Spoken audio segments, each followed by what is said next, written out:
Brett McKay here, and welcome to another edition of the Art of Manliness podcast. In the Apostle Paul's first letter to the Corinthians, he wrote, "When I was a child, I spoke as a child, I understood as a child, I thought as a child. But when I became a man, I put away childish things." What does putting away the ways of childhood and stepping into manhood look like? My guest says it requires making 5 key shifts in mindset and perspective. His name is Jon Tyson, and he's a pastor and the creator of the Primal Path, a rite of passage geared toward helping boys become men. Today on the show, Jon and I unpack the 5 shifts of manhood and how parents and mentors can help young men make them and move from immaturity to maturity. After the show's over, check out our show notes at aom.is/shifts.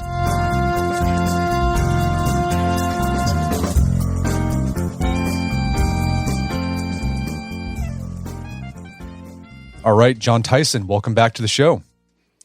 Mate, thank you so much for having me back on. Really enjoyed it last time and looking forward to our conversation today. So yeah, we had you on last year to talk about this years-long rite of passage that you did with your son to help him transition from boyhood to manhood. And that's episode number 810, How to Turn a Boy into a Man. That's one of our most popular episodes ever, and we still get positive feedback on that episode, so thank you. I wanted to bring you back on because in that episode, we briefly mentioned these things that you call the 5 shifts of manhood every boy and every man, for that matter, needs to make in their lives in order to develop into mature masculinity. And these 5 shifts, they were inspired by some rules of manhood that the Franciscan monk Richard Rohr, we've had him on the podcast before, he set these rules out in his book, Adam's Return. But let's talk about your shifts. What are your 5 shifts of manhood, and how did you go about formulating what these shifts should be? Yeah, Richard Rohr, he's got 5 rules for manhood where life is hard. You are not that important. Your life's not about you. You're not in control. You are going to die. And I thought that these may actually be a touch discouraging to a 13-year-old to hear straight out.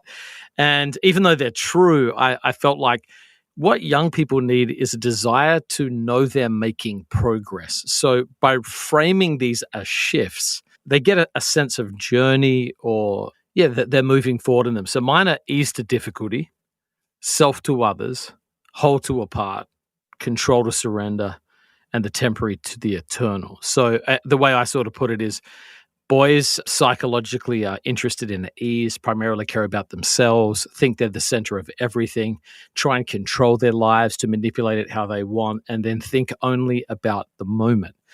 But men embrace difficulty. They have an other orientation.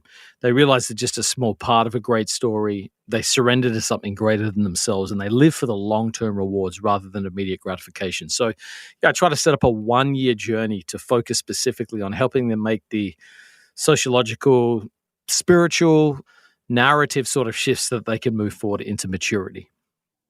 Yeah, I like that idea that you need to help boys see progress. I think that's one of the appeals of Boy Scouts when you're a young man. And I think that's why boys like video games, because you're always gaining an XP and it feels like you're making progress. And you need the same thing in our moral progression as well, particularly for boys, young men. Yeah, totally agree. What I want to do in today's conversation is unpack some of the underlying principles of each one of these 5 shifts of manhood. So let's talk about that first shift. The first shift is from ease to difficulty. What is it about a boy's life that's easy? Well, I think guys in today's world, I think in some ways things are probably actually harder. So yeah, there's a lot of anxiety. This is the most anxiety-ridden generation. There's a lot of societal confusion. Kids don't know how to build a solid sense of self, social media. So when I say ease, I'm not wanting to make it, sort of dismiss some of the challenges, particularly our kids growing up now face. But in many ways, as a whole, things have gotten easier. Technology, physical safety, even the prioritizing of kids' mental health and well-being is not something that's always existed in our world today.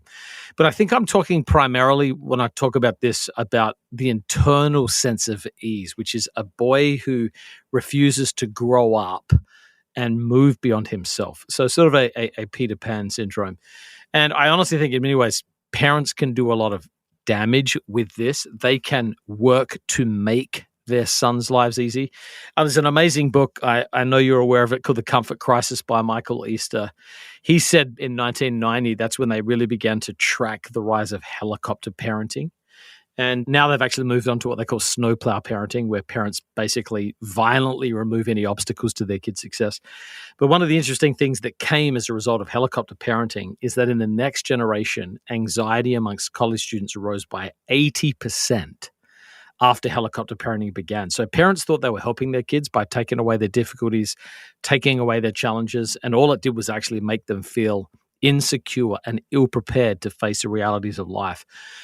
So, yeah, I'm basically trying to help particularly young men, young adolescents, realize that there's a sense of dignity, nobility, strength, internal honor, and confidence that comes from embracing hard things. When a man steps into a room and realizes, I can handle this, or I can lean into this, or I can learn this, his internal sense of self will develop and grow. And I think, honestly, a lot of the pressure that folks feel in our world today is that nobody's giving them that chance. So you've got people in their 20s who literally aren't prepared for the challenges of adulthood life. So I want young men to lean into accepting responsibility, developing a sense of competency, internal honor, confidence that enables them to make a contribution to the world. So you're a pastor, and as a pastor, you're in a unique position to see people's lives both temporally, like how they're doing with their career or their relationships, but also spiritually. How are they just doing? Do they have a vitality to them? Yeah. And you get to see their struggles. Like people go to you when they have problems. How does this embrace of ease that you've been talking about, how have you seen this manifest in people in your congregation and people you interact with? Well, it's in many ways, it stunts their development as people. I think that, we are put on this planet with a sense of purpose and calling, and there's something we're meant to live into. And if they're not given the chance to develop and mature, this definitely holds them back. So you think there's a verse in the scriptures in James chapter 1, and it's a verse that's actually very, very similar to Stoic philosophy. It says, consider it pure joy whenever you face trials of many kinds, because the testing of your faith produces perseverance. Perseverance must finish its work so you're mature and complete, not lacking in anything. And sadly, I see a lot of young men who have an internal sense of lack.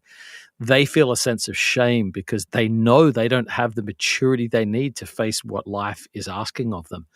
So, I think there's a sense of stunted development, perhaps some foundational regrets, wishing that someone had either pushed them harder or given them more responsibility or given them a chance to even fail in areas that they're working out. So, I would, if I could honestly say it would be this. People are frustrated and sad. There's a sense of sadness that they're not all they could be, and a sense of frustration that people haven't pushed them to become that. Yeah, so I work with teenage boys in my church's congregation. I've coached flag football. And one thing I've noticed with a lot of the boys that I mentor and lead, a lot of them just seem like anesthetized. Like they're just so cocooned. And it's like they lack this vitality that you'd hope to see in a teenage boy. Like that thumos, right? That spiritedness. Yeah. And it's so frustrating. She's like, man, like, this is the time of your life we should be excited about doing new things and excited about making goofy mistakes. And they just kind of approach life just like, meh. And it's so frustrating. And it's like, I feel, sometimes I feel helpless. Like, what can I do? And I think it is a lot of this life of ease. They're just embraced in their phones and video games, and they're missing out on really great parts of life. Yeah, I think they need to be called into it. I think that's a lot of people's frustration. I mean, originally the idea of the rite of passage was that a young man is going to go through a series of changes, relational changes, psychological changes, mythological changes, physical changes. And the goal was to give him a pathway to activate his energy and direct his energy so that he could make it through this gauntlet without falling apart and sort of keeping it together. And I think that because for a lot of folks, they have no either spiritual tradition that they're growing up in. They have sort of shifting family dynamics. A lot of them don't have relationships to call them into the life of adventure, to call them into this journey. I don't think there's anything more exciting on earth than being invited by an older community of people to figure out how to grow into an adult, handle your stuff, become mature, accept responsibility. And I think because we've lost that, the guys say, well, what's the point? To get into what? A meaningless job? To people are getting married later and later. So is the family it? Is work it? So that there doesn't seem like there's a vision of life being a glorious adventure, or B, an invitation into that. I think that's sad. And I think another thing that impacts this, honestly, is the distortion of where value is found. So for example, we live in a society that values TikTok stars or values celebrities. And in many ways, it's actually a distortion. I'm here in New York City. It's almost 9/11. And I'm thinking about to what happened in society when 9/11 happened. So they would shut down sports events and they would honor firefighters, first responders, and policemen as the true heroes. So normally the celebrities would have the stadium and everyone would cheer. They literally stopped the games and honored men who sacrificed and served others. And it was like there was a moment where our culture saw clearly the glory of what a man can do when he's at his best, living for something beyond himself. And I get sad that it takes such major crises to sort of right-size our reality. So yeah, I would just encourage, if you're a dad or if you're a youth worker listening to this, or if you're an uncle or you're a mentor, invite young men out of their ease. Invite them into something. Call them out. Tell them you see something in them. Tell them there's a journey ahead and you'd like to take them on it. I think a lot of guys are just waiting for that invitation out of ease into something that really matters. So you talk about ways that you can start making that shift from ease to difficulty. And one of them is facing instead of running away from conflict. How do you see boys and misguided young men run away from conflict? Well, part of the challenge they face is, very, very few young men are in healthy environments where conflict and how to handle conflict is modeled for them. So you've got kids who are growing up on devices, they say things on their phone that they would never say in real life to a person. So they're hyper bold online and they're not given the opportunities to navigate this in real life. I just heard a professor say, this is a professor who basically oversees freshman orientation. He was asked, what's the most important thing you do preparing freshmen to succeed in college? And his answer blew me away. He said this, it is teaching students how to talk to one another face to face. So he said almost all of his freshman orientation is just helping kids figure out how to communicate with one another in person. So number one, I think we need to accept part of the responsibility that we haven't given them a lot of opportunities to grow in this. Another thing I think is healthy is they've got to see it modeled. They have to see conflict modeled either in the home, in the local community. Maybe coaches can help facilitate this. Because what we honestly end up doing is we stuff it down and there's no healthy expression of anger.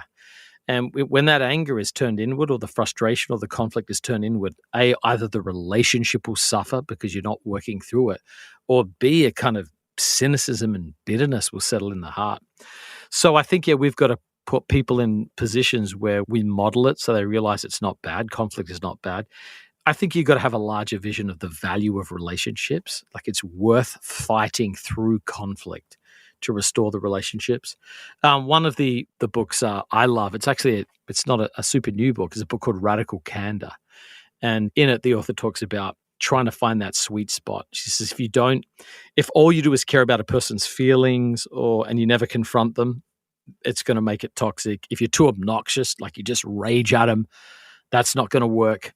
But radical candor is that combination of care and challenge. And I'll tell you a story that was really interesting to me. Once I was dealing with one of my staff members and we were doing an end-of-year review, and I wanted to share something awkward with him that I needed him to work on as one of our pastors. And he said to me, hey, can you just pause for a sec? I sense you want to say something really hard to me. And I want you to know that I also sense that you're intimidated to say it.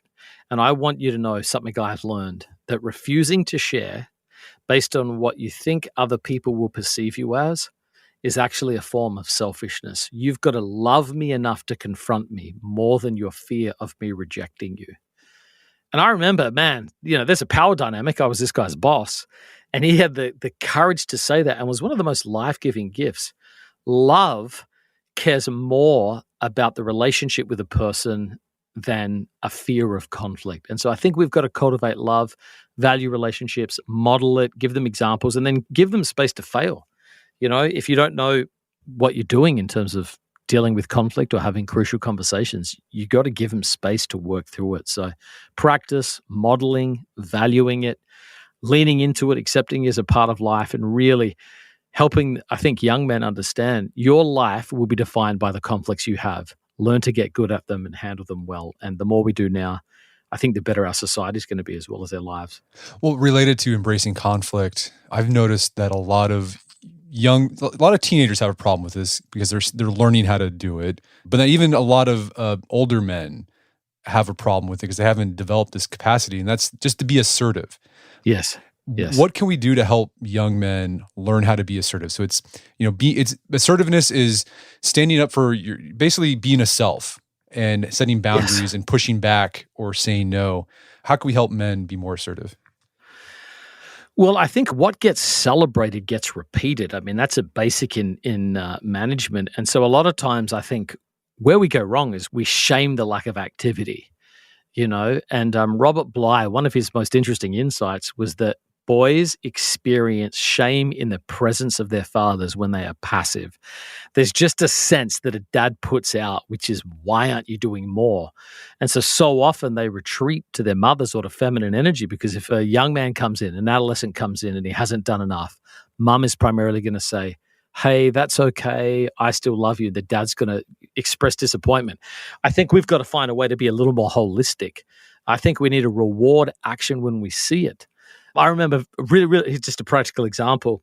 My son was home and there's something I really needed him to do. And he was doing 20% of what I needed and 80% of it I wanted him to change. And I was thinking about this, what gets rewarded gets repeated. And I thought, okay, I can nag him about the 80% because he's not been proactive. He's not taken initiative. He's too old for me to nag him. And I thought, or I could encourage and affirm the 20% he's doing right. And so even as a little experiment in parenting, I highlighted the thing he was doing well. And I watched his whole face light up. And then guess what happened? That 20% went to about 70% without any nagging or feedback from me. And so, it was just rewarding the activity that he was doing. I also think one of the things we've got to do is help them deal with the fear of rejection, and this starts really little. I used to make my kids at Chick-fil-A or McDonald's go up and ask for refills. And that doesn't sound like much, but when you're like 5 and you have to walk to the front and there's a line of people and sort of ask someone to do something that you don't know if they're going to do for you because you're a kid, I think those little small things over the course of time can build sort of assertive reflexes where you're sort of training yourself to take action. And then I think one of the things we can do is show them the rewards of assertiveness. Passivity leads to limited options. And leaving things to the last minute reduces your agency. You're stuck with situations you don't want. So I think, showing them the beauty and power of expanding their horizons by being proactive seems to work. My son, he's now 23. I was teaching him this stuff a decade ago. He absolutely has this in him now. He had a few situations where he lost options due to passivity. And I heard him talking to his sister who's 20. And he said, one of the things he said was like, one of the best things I've learned is that if you are not proactive and assertive, you will limit your options and then you will not like your life. And again, that was just small little things over the course of time to develop those instincts. So I think, reward what you want to see. And I think you'll see more of it.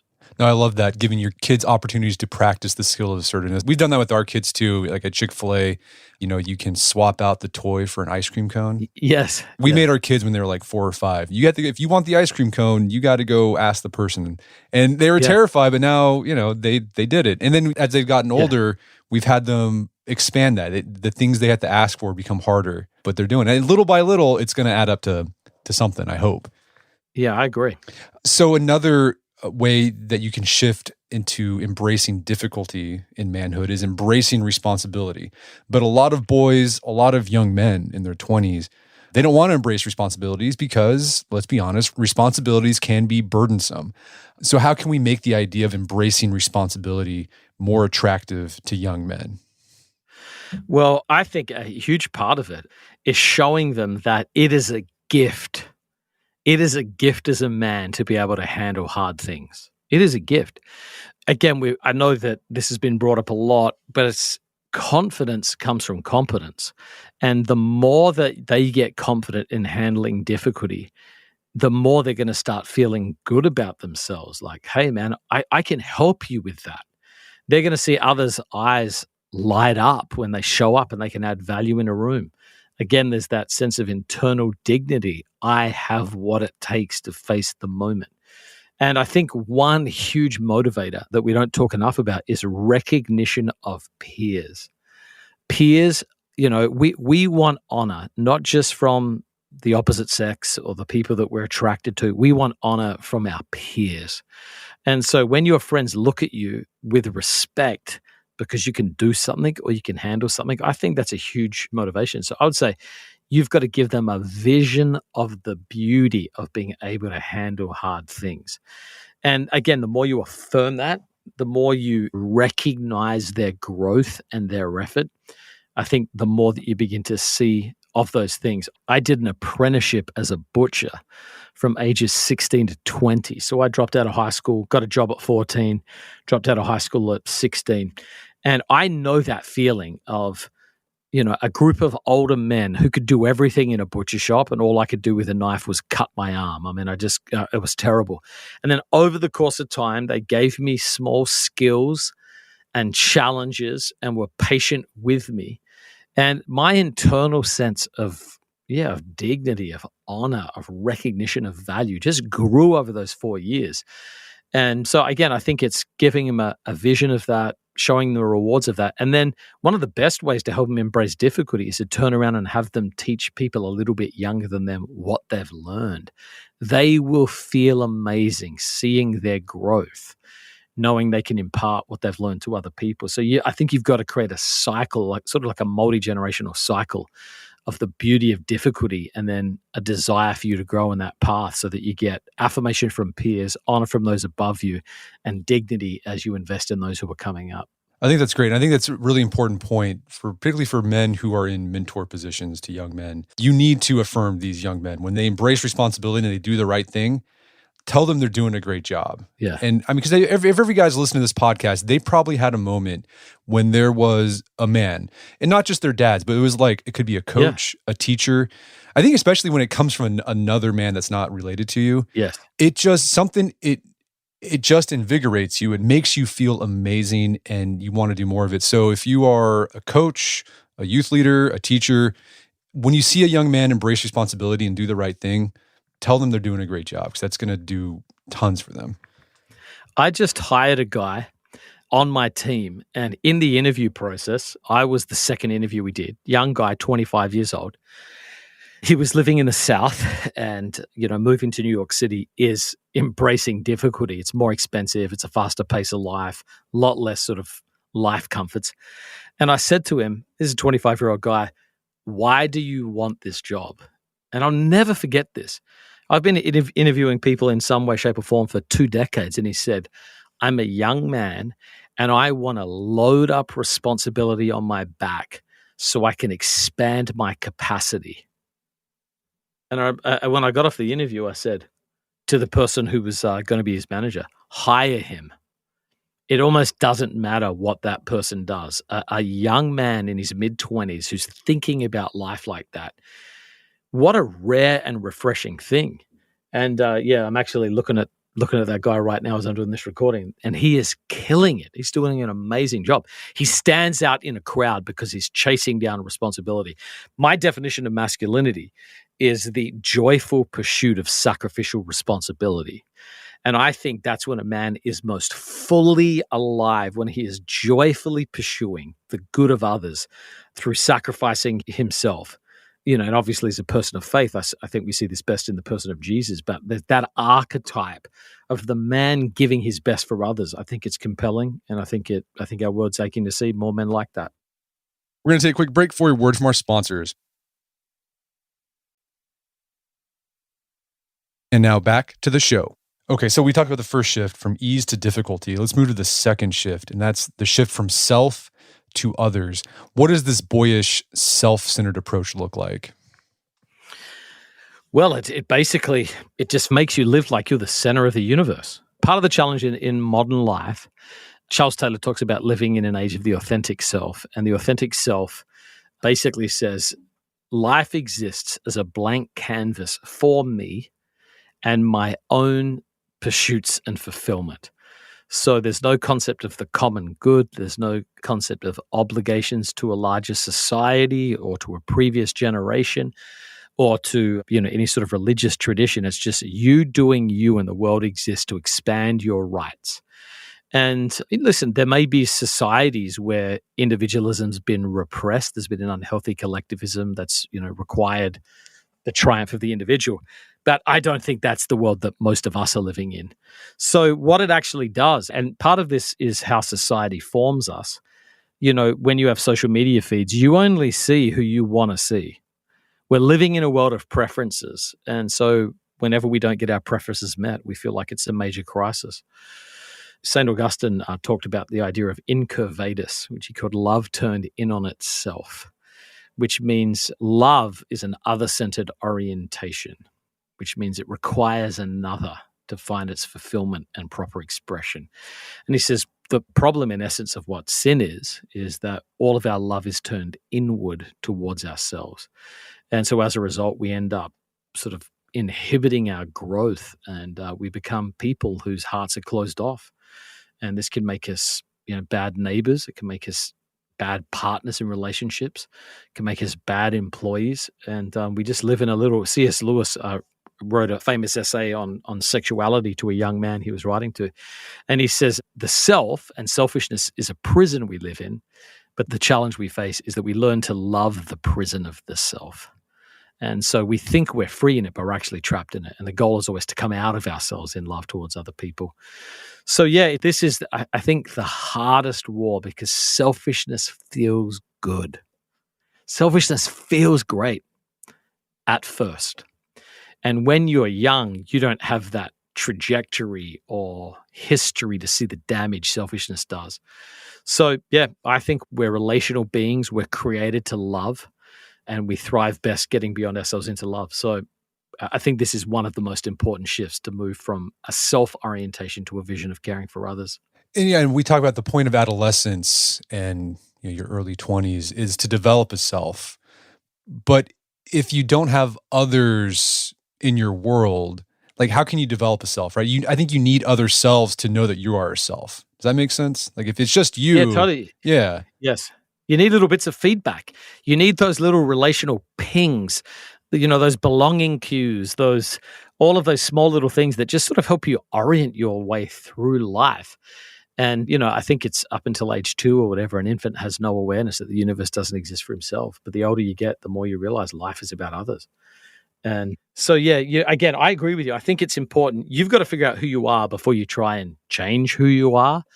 But it's more advantageous to help you figure out who you are in relation to others, not just on your own. Yeah, and talking about, I think a lot of the focus you see on the internet and YouTube videos is about self-development and self-care. But I think, I understand what they're trying to do with it, but I think it's actually, it's counterproductive. I think you'd be better off shifting your gaze outwards. Yeah, and even the field of positive psychology, all the research is showing that happiness is an indirect product, which means you never get it by trying to pursue it. And a lot of the resilience research shows that the best thing you can actually do for yourself is serve others. And again, even if you call this kind of altruistic selfishness, it's better than just selfishness. So I think even the sort of psychological research is showing us that we are more emotionally healthy. We are less anxious and depressed when we consider others and put their needs at least as equal with our own. So I think, that's catching up to what religious traditions have often taught. Well, how can we help young men make that shift from self to others when they are growing up in an environment where it cocoons the self? Any insights or ideas there?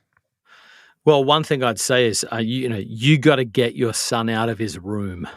You got to get him out of his room. He's got to engage around the home. I think there's value in bringing your kids with you. I think all men should be trying to serve their community, serve larger society. And that's got to be a sort of a cause that's appropriate to you. That can be an international cause, helping alleviate poverty. That could be something as small as, caring for your local park or mentoring. You should be doing something for others in your life. And I think the biggest thing you can do is invite your son to come with you. If you're a mentor, you're already doing this for him, but invite him into things. I think it's also important to expose them to trips and experiences that expand their heart. You can't make this happen, but you can create environments of self-awareness and discovery. You can sort of stack the environment where this is going to happen. Like when I sent my son on a 1-year gap year around the world, and people were like, "Why did you do it?" And I said, here's part of my honest goal. I want to irreparably break his heart for the global poor so that he doesn't become a selfish and entitled American college student. I just want him to know there's a world out there that he has a contribution to make it and that is in genuine need. And I'm actually very, very grateful because he came back from that, the exposure to that. He was in, he worked with AIDS orphans. He went down to Central America, worked with kids in poverty. It just changed his heart. And there's a kindness to him and a self-correcting awareness towards others. So I think, those kinds of experiences, they can start small and they can grow up, and then give him relationships with people who are different than him. So he's got to have people he likes, but then you want to expose him to people who can challenge his perceptions and challenge his understanding and sort of push him to acknowledge that there are differences in the world. And again, just the way life is these days, you're not going to have to go very far. You just have to have an open sort of heart. I think, one of Jesus' greatest teaching, probably one of his most famous ones, the parable of the Good Samaritan. And the basic point he's wanting to make is your neighbor is whoever's in front of you with a need. And when you view loving your neighbor as you love yourself as whoever's in front of me with a need, that's an opportunity to go beyond myself and to repair the world, even in a small way. And, most of us are not going to live dramatic lives, famous lives, big lives, but we can live profoundly meaningful lives. And most of the change we're going to be making is very small change. But I think you reweave the tapestry of the broken world strand by strand. And I think it's small acts of other-centered sacrificial care, exposing our kids to that, teaching them to be proactive, to respond to that, to embrace the difficulty of that. I think that's a gift that we can give the next generation. And, this shift from self to others, it requires you to make that shift from ease to difficulty, because shifting your focus to others can be really hard. One of the hard things about serving others and being for others is that people can be really dang annoying. They can be really frustrating. So how can we help a young man develop the patience that's needed to serve others? I think one of the big things, I think almost all traditions have some concept of the golden rule. And, Christ said, be merciful as your Father is merciful. And in essence, he's like, you've been shown mercy. You've been shown kindness. Now you're obligated to show it to others. So I think, we have to have a sense of our own annoyingness. We have to have a sense, wow, I at times can be very annoying. And then therefore, out of the sense of kindness I've received from, my family, from my community, my friends, I have to extend that to other people. I also think there's going to be moments in our lives where our kids are going to watch us respond to how we're treated. And again, all of life is a chance to grow. That's the beauty of life. You're always in it. So you don't need these big dramatic things. It's like all of it is fuel for change and is modeling. Someone can cut you off in the car. Do you scream at them? Do you presume the best? Or when your kids are like, what a jerk, how could they do that? Maybe you could say, man, I wonder if they're late and, it's taking their kid to school for the first day and they're really anxious about it. You want to humanize other people. You want to help them get into other people's shoes. You want to sort of help them empathize with what's happening. So, I think you've got to model it. You've got to sort of teach through it. You've got to have a sense of awareness of our own flaws. Yeah. And then one of the things that I think I try and do is this is just classic how to win friends and influence people. Your kids, don't like having their own annoyingness pointed out. And if you do it harshly, it's probably going to be counterproductive. So I would always try and point out flaws indirectly by using myself as the example. Like modeling to your kids, like, hey, you know what? I just want to apologize. I realized I was really angry with you and I sort of yelled at you a little bit. That's got nothing to do with you. That was me, and I'm sorry to project that onto you. When you model that in front of your kids, it's a tremendous, tremendous amount of power. And they begin to see, oh, wow, I can treat other people like that, or I can ask for forgiveness when I'm like that. I think it just sets a relational tone that sets them up to live well. Another thing I've tried to do with my kids to help them embrace this self to others in a mature fashion. I think an immature way that people want to make the shift from self to others is they want to do good for others, but they want to be appreciated for it. Yeah. But then there's this essay by this writer from the late 19th century, early 20th century, William George Jordan. And the essay was called The Courage to Face Ingratitude. And I love that idea. And I tell my kids that you have to have the courage to face ingratitude. You're going to do good things in life. And it could be at work, it could be at church, it could be just for a friend. And you might not be told thank you for it. It might be overlooked. Yes. And it might not even be because the people are inconsiderate or rude. Maybe they've got a lot going on in their life where they can't take time to recognize what you've done for them. But you still got to do good anyway. You have to have the courage to do good, even if no one's going to recognize that you've done good. That is powerful. There's this one little line Jesus has in the Sermon on the Mount that is probably one of the things I struggle with the most. He says, be kind as your Father is kind, or be merciful. It says, because he is kind to the ungrateful and the wicked. And that is really, really hard because there is that's what you're addressing. There's that inbuilt sense in us where they're like, well, that's a bad person. They deserve it. Or they're ungrateful. So I'm going to withhold my gratitude. And it's like, no, that's what God is. He is kind to the ungrateful and the wicked. So you need to be too, if you really want to be like your Heavenly Father. So I love that idea. Otherwise, in some sense, it's an immature form. We're just doing it for ourselves to get recognition, or it's basically a payback or a relational exchange. Like if I do something good for you, you have to acknowledge this. I love that idea of the courage of just taking it and learning to handle that as a man. Yeah. That's good. So the next shift, the third shift, is from whole to part. What do you mean by that? Well, I'll just give an example. I think the latest survey I saw was over 80% of kids, when asked, what do you want to do with your life, responded to either a YouTuber or social media influencer. And that is such a shift from the traditional vocations that people pursued. And here's kind of what they're saying. I want to be the center of my thing. And you've got to help people realize this is a very disorienting reality, but there's about another 8 billion of us floating around right now. And so we're a part of the human story, but we're not the center of it. David Foster Wallace says, I think it's in This Is Water, in that short little book. He says, we have to deny our own experience because there is not an experience that we've ever had that we are not the center of.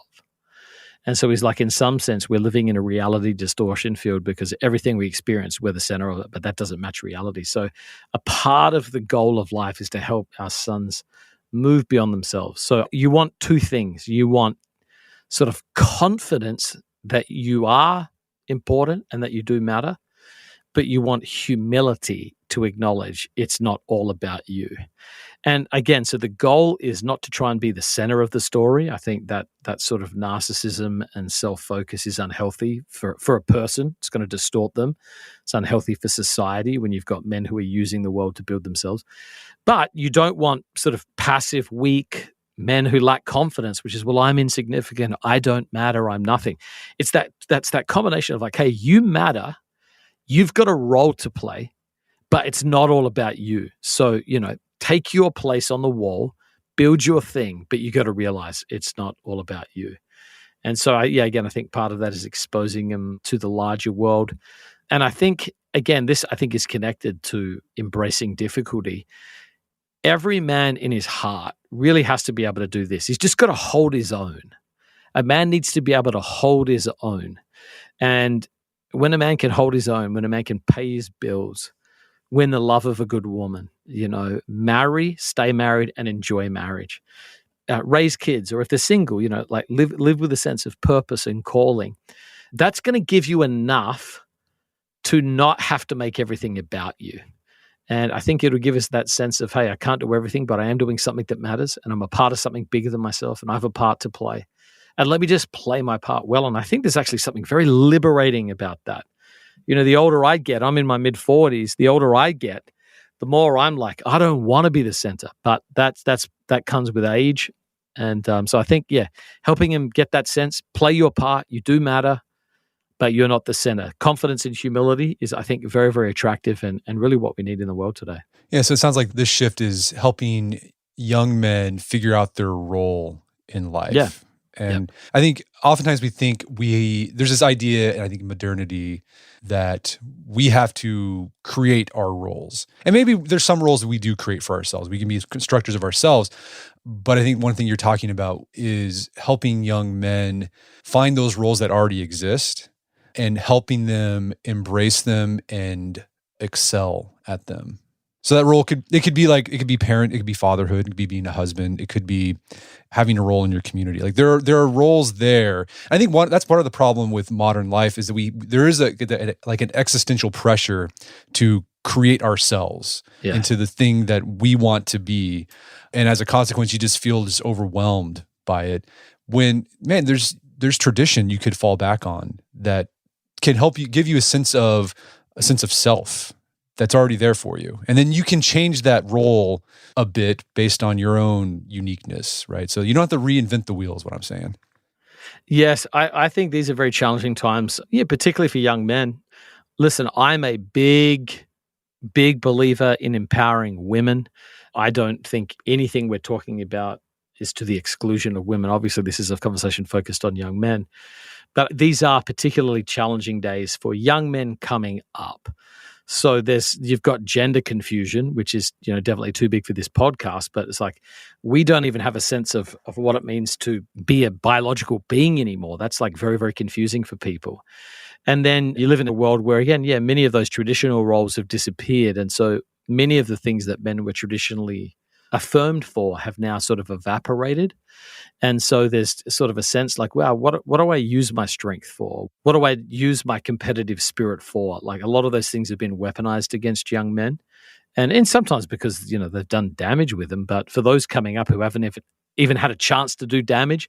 And so a lot of times it just sort of, it mutes them. You said like young men coming up, they just lack a vitality. And I think it's because they think, if I really express who I think I am, will this get weaponized against me? And will this be worth it? And so I think, a huge part of what we're called to do as parents, mentors, leaders, coaches, teachers, is to help them figure out who they are, what their gifts are, and how to get the next season of their life right. There's an interesting word people use a lot. It's a biblical word, but we use it in society a lot. It's the word equip. Like we want to equip young men. We want to equip the next generation. I've never really heard anybody teach a lot on equipping. So I did a word study in Greek. And to equip, which means to help them get ready for their role, has 4 main ideas. The first one is the idea of healing a broken bone. So when someone had a broken bone in Greco-Roman culture, they go to the doctor and he would reset the bone, put a cast around it, tie it to something. So it's the resetting of what is broken. So part of the way we help men fulfill their roles is honoring their journey. Let's go back through your story, even your childhood. Where are the areas that you feel like there could be brokenness or pain? We want to address those wounds. We want to address those unmet longings, those places. I think that's an important part of what it means to get them ready. Then the idea of preparing a ship for a long journey. This is the image of a ship being loaded up with cargo. So a part of what it means to help them get ready is to put into young men's lives the tools they're going to need when they're in the ocean of adulthood. Restoring something to its original condition. This is the idea of renovating something that's been lost. And I think that's perhaps what you're touching on. There are a lot of really healthy values that have been lost in our modern society, and helping young men find those and live in those. And then lastly, training a soldier to fire. Each young man is going to have character flaws, proclivities that need to be addressed. And sometimes it can be a lack of skills. So I think our goal is to sort of put our sons or young men in front of us and say, what issues of brokenness can I help them with? What are they going to need when they go into the future based on who they are? What needs to be restored that they've lost because of our culture or their own mistakes? And how do we teach them to fight? How do we train them to fight well, which is the idea of a soldier learning how to prepare? How do we get them ready for the conflicts and challenges of life? I think if we would just ask those 4 things, put our son's name in the middle of a piece of paper and then ask, where do they need healing? Where do they need preparation? What's been lost? And then what they need to fight well, I think it would go a long way in helping them get ready for life. Oh, I love that idea, that broad definition of equip. Let's talk about the next shift, the 4th shift, which is the shift from control to surrender.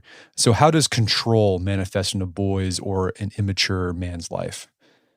Well, yeah, control, it's a fear-based insistence on trying to manage outcomes towards your liking. And so it's just like, I've got to get what I want. And, we sort of joke about control freaks and that sort of thing. This would be the opposite of passivity. Ultimately, we've got to come to terms with the fact that 95% of our arrival on planet Earth had nothing to do with us. You didn't choose the time of history you'd be born in. You didn't choose the color of your skin. You didn't choose when you would be here. You didn't choose your family. These are all things that were done for us. And these are all things that happened to us. And you've got to have a sense it doesn't all depend on me. And this is surrendering to something greater than yourself. I'm thinking a little bit about, sort of the beauty of the recovery communities.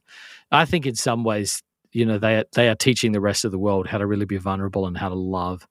But in a recovery community, say AA, Alcoholics Anonymous, it was like I gave up trying to be in charge of my life. Like I had to surrender to something greater than myself. So part of the problem of sort of having a controlling spirit is you don't trust other people. Your heart dies as you close it off. You refuse to empower others. So you will often stunt the gifts, nurture, and development of others around you. It's very, very hard to control everything in love because love requires empowerment. Controlling people end up terrified and alone or only surrounded by people who fear them. And so, from the Christian tradition, the big thing that people would talk about is surrendering to love. Like that's the great tradition, surrendering to love. St. Ignatius of Loyola has a quote. He says, sin is an unwillingness to trust that what God wants is our deepest happiness. And so most of our mechanisms, we feel like we're orphans on the planet and we have to make it all happen for ourselves. And that can distort us. But the relief of saying, I'm going to entrust myself to something greater. I'm going to surrender myself to a purpose beyond myself, live into that. That produces a kind of openness and humility that I think our world desperately needs. And again, this really does take trust because there's many, many times where we think, well, if I just control this, it's going to give me the result I want. But often it actually does the opposite. So surrendering to love, I think, is a huge part of this. And I think that's a hard one because for boys and for young men, or even immature men, we have an idea that to be masculine, to be manly, is to be in control all the time. And so when you tell a guy, well, you actually got to surrender, it's like, well, that's passive, that's unmanly. But as you're saying, what you're saying is that as you surrender yourself to something bigger, that surrendering process can actually embolden you and make you more expansive and more powerful, we'll say. Yeah, the ultimate, again, from my faith tradition, the ultimate example is Christ in Gethsemane. Here is, the greatest man who's ever lived a life of love. And he's on his knees, sweating drops of blood, saying, Father, not my will, but your be done. And it actually takes incredible courage to surrender. The strongest thing you can do is acknowledge that you're not God, like I'm not in charge of everything. So I think I see it, more like you, which is it takes a kind of fearlessness. It takes a security to surrender. But I will say this, you've got to be able to surrender to something.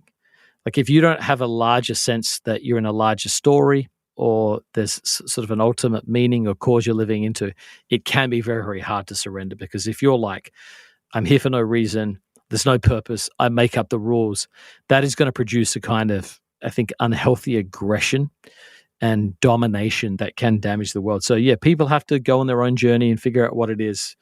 My tradition is learning to surrender to love, but believing that as you do so, it takes courage to let go. And in so doing, we actually get given back more than we could have accumulated for ourselves. Yeah, you see this idea of surrender in a lot of like movies, right? There's always that moment where the hero of the story has to surrender. He has to make this leap of faith. Yes. I'm thinking like, I Yeah. mean, here's a dumb one, like Joe versus the volcano. Remember that Tom Hanks movie where he goes to the top of the volcano and he has to decide, I'm just going to jump in, and he jumps in and then he spits out. But you see like other like Gladiator, The Matrix, a lot of these movies where in order for the hero to grow, he has to just surrender to the possibility of failure, I guess. But in so doing, he opens up the possibility of success.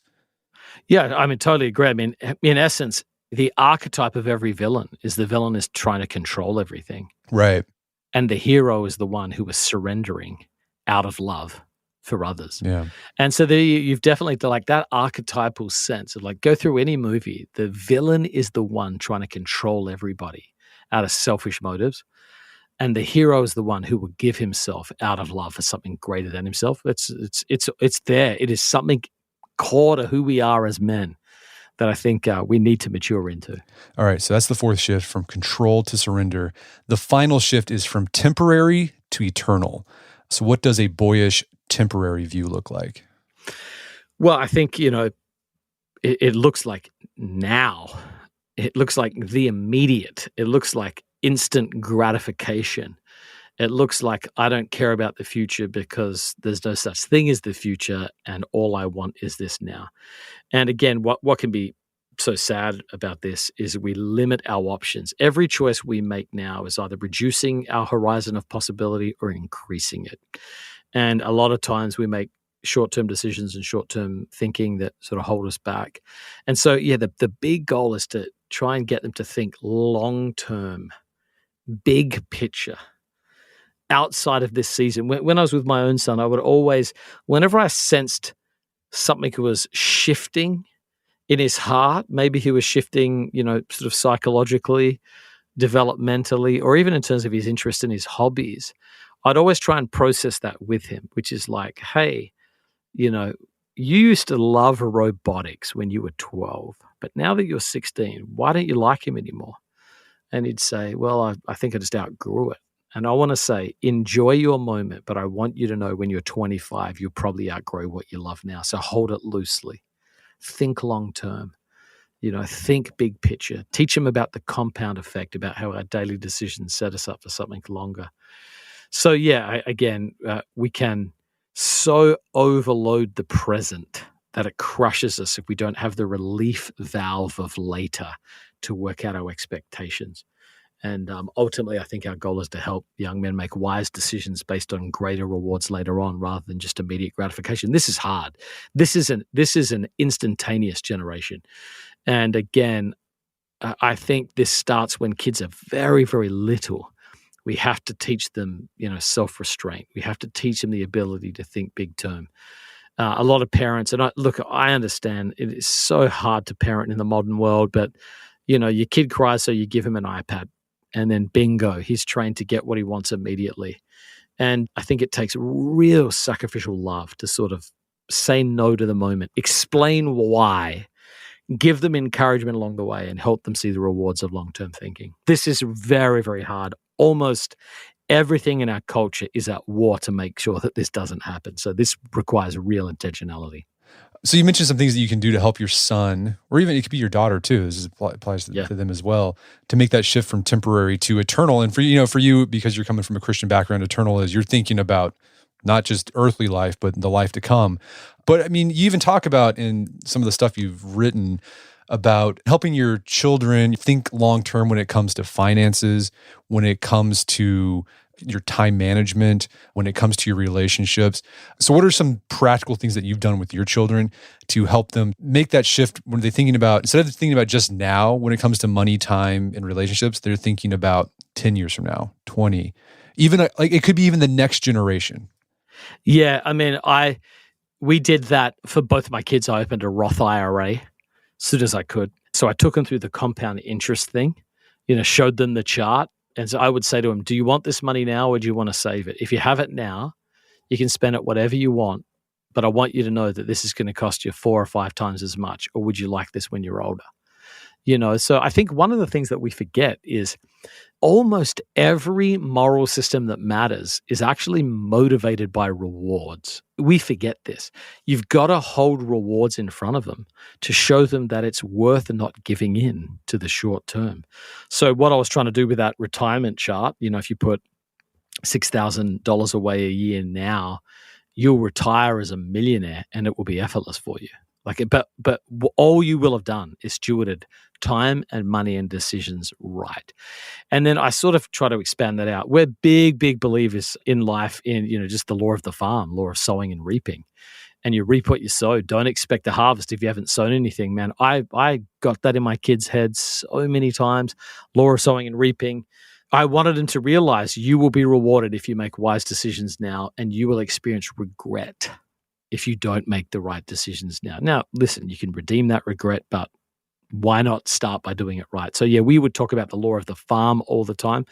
Even went out to a farm, walked my son around, sort of showed him, can you imagine expecting a harvest here when you've done nothing? That one definitely stuck with him. I did, I took my son to a graveyard, helping him to see the sort of the shortness of life, made him walk around, the whole watch your dash exercise. It was interesting. My son, a couple of weeks ago, I said, where are you going? He said, I'm going out into the woods. This is in upstate New York. And I said, what are you doing? And he said, I'm going to contemplate what I want to do with my dash. And so that's him. That was, it was probably almost 10 years since I'd done that with him. And here he is still in the woods going, man, I want to live my life well. I want to make that count. So I think, getting that eternal outlook, I think, is important. Yeah, that dash exercise was really powerful. We mentioned that in the last episode, and that stuck out to a lot of people. And so that's, you go to a graveyard and you look at a tombstone or a headstone, and there's the date that the person was born, the dash, and the date that the person died. And you got to ask, what am I going to do with my dash? What's going to be in that dash? I think it's really, really powerful. Something that we've done, we try to do with our kids is talk about our family history with them. Yeah. And talk to them, show how decisions that your grandparents made, your great-grandparents, your great-great-grandparents made, led to you. And you can have that same effect on your children, your children's children. Like helping them see that they're like going back to, from whole to part, helping them see that they are part of a story, that the decisions they make now aren't just going to affect themselves, it could affect generations to come. Yeah, I think that's hugely important. I mean, most kids don't know their grandparents' names. We can't even go back 2 generations, 3 generations and make sense of our story. In the Primal Path, one of the big things I have fathers do with their sons, it's a little thing I call putting your son's story in context, which is you need to take him on a tour of what made you, what shaped you, who shaped you, where you were shaped. Sometimes that's as simple as maybe you grew up in the same home and you want to take him to 4 or 5 really meaningful moments. For me, I took both my kids back to Australia where I grew up. And what you're wanting them to see is the universe the Big Bang did not happen at your conception. Like you are a part of a longer story, and you will set up the coming generations with the decisions that you make. And I think we've got to hold that in front of them. There was a famous Protestant theologian from a couple of decades ago named Jonathan Edwards, and he had this phrase. He would say, burn eternity on my eyelids, place eternity on my eyes. And in essence, what he was saying, like, help me think big picture, long term, because there's a conspiracy of the immediate that often robs us of what it is to come. Just on a practical level, I was doing some financial planning, and I saw this shocking statistic: 50% of Americans who retire have zero money for retirement. 50%. 3% have more than $500,000 saved for their retirement. And I don't judge these people. I feel sorry for them and have compassion for them, because nobody either gave them the tools or the pathway or whatever to consider their future, and now they're in it. And I think sort of like gracious warnings, holding eternity before our kids' eyes, reminding them of the larger story, that's a very, very rare gift we will give our kids. But doing it will set them up, not just, I think, not just for a good life, but for a good eternity. So you developed a program, you mentioned it, it's called the Primal Path, that helps dads lead their sons through the shifts we've been talking about today. And it's sort of based off of the rite of passage you took your son through. Tell us more about that, and where can people go to learn more about it? Yeah, I mean, a rite of passage, James Hollis, who's a Jungian psychologist, says the point of a rite of passage is to hold a person together during a stage of transition. So, around 13 or so, puberty, these energies will possess a young man and he will feel like he's becoming somebody else. And so the goal is to sort of, create a pathway to initiate them into a healthy adulthood. And almost every society in history has had one of these paths, almost like a code in human culture. Tribes in different times of history, in different parts of the world who never communicated together, realized there's a pathway we need to get right. So I really didn't invent anything. I just read a bunch of books and then try to create or recover that rite of passage. So it's basically got a series of stages. The first one is, it's an invitation to a journey into adulthood from an older formed community of men. So a father plays a very, very central and important role, but it really is a communal experience, being initiated into a community of men. Then you've got to have the death of childhood thinking and relating. You've got to learn to put your childhood away behind you, get rid of that sort of naivete and embrace reality. Third, you go through a season of transformation and training. In ancient societies, it was around three things. Number one, it was the faith tradition. Who are our gods or our moral principles? Number two, what skills are needed to contribute to my community? And number three, what is respect in our community, which means how do I, play my part in the good of the community? Then they were sent out on what they called the ordeal. And this was so a young man realized that he had what it takes, that he was tested with the things that he had learned. And then lastly, he was brought back and blessed by a community of men. So I basically just took a bunch of that stuff and put it into a program called the Primal Path. And you can do a 1-year journey based on the 5 shifts. That's something that we sort of rolled out lately with the 5 shifts we've talked about, 15-minute little daily connection points. We do a thing called Man School every week, which is giving him a practical skill to be able to do. And then these things we call difficulty days, where when you get to the end of one of the units, you have to sort of earn a patch. We use sort of like faux military patches, but sort of like the Boy Scouts, it's just the sense I'm making progress. I'm moving ahead. So yeah, and so far, honestly, mate, it's actually been it's kind of been remarkable. We've now had thousands of dads go through this, and I get stories daily, and they just make me weep. I got one yesterday, and I literally put my head on the table and just wept because it was a dad breaking generational cycles. This is a dad who felt like no one did this for me. I felt like I was winging manhood. I was terrified of damaging my kids. And now, a year into this thing, I've got a relationship with my son I never had. I can see healthy masculinity growing in him and all of the flaws from my childhood. He doesn't have any of those traits. And when you just see that sort of change, it's really life-giving. So we live at a time of history where, in many senses, most of the bad things happening in the world are because of badly formed men. Most of the damage in our world is men whose character is not set, who are living out of childhood wounds. And I just wanted to create a path to do it. So you can go to primalpath.co, primalpath.co, if you want to read more about that. I also just developed the 5 biggest principles on this, which is just a little 5-day email course. And so if you sign up for that, you can jump on that. And then something really interesting. So many dads were going through the Primal Path and they're like, I need this for me. Like, what about me? So we actually started something for men called Forming Men. You can go to formingmen.com. And that is basically the Primal Path for men. So it's helping him go through, in some sense, an adult rite of passage to deal with their brokenness and become the men they feel called to be. So, yeah, just trying to help repair some of the damage that's happened in the world. Again, I care about women. I have a very, very high view of women and their role in the world and all that. But there does seem to be a huge deficit in spaces for male conversation and formation. So hopefully these are life-giving places that help men on their journey. Fantastic. Well, Jon Tyson, thanks for your time. It's been a pleasure. Thank you so much, mate. Always good. My guest today was Jon Tyson. He is the creator of the Primal Path. You can find more information about that at primalpath.co. Also, check out his book, The Intentional Father, A Practical Guide to Raise Sons of Courage and Character. It's available on Amazon.com. Also, check out our show notes at aom.is/shifts, where you find links to resources and we delve deeper into this topic.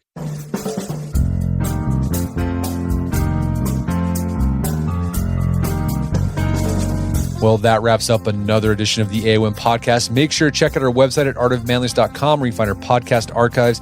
as well as thousands of articles that we've written over the years about pretty much anything you can think of. And if you haven't done so already, I'd appreciate if you take 1 minute to give us a review on Apple Podcasts or Spotify. It helps out a lot. If you've done that already, thank you. Please consider sharing the show with a friend or family member who you think would get something out of it. As always, thank you for the continued support. And until next time, it's Brett McKay, reminding you to listen to AOM Podcast, but put what you've heard into action.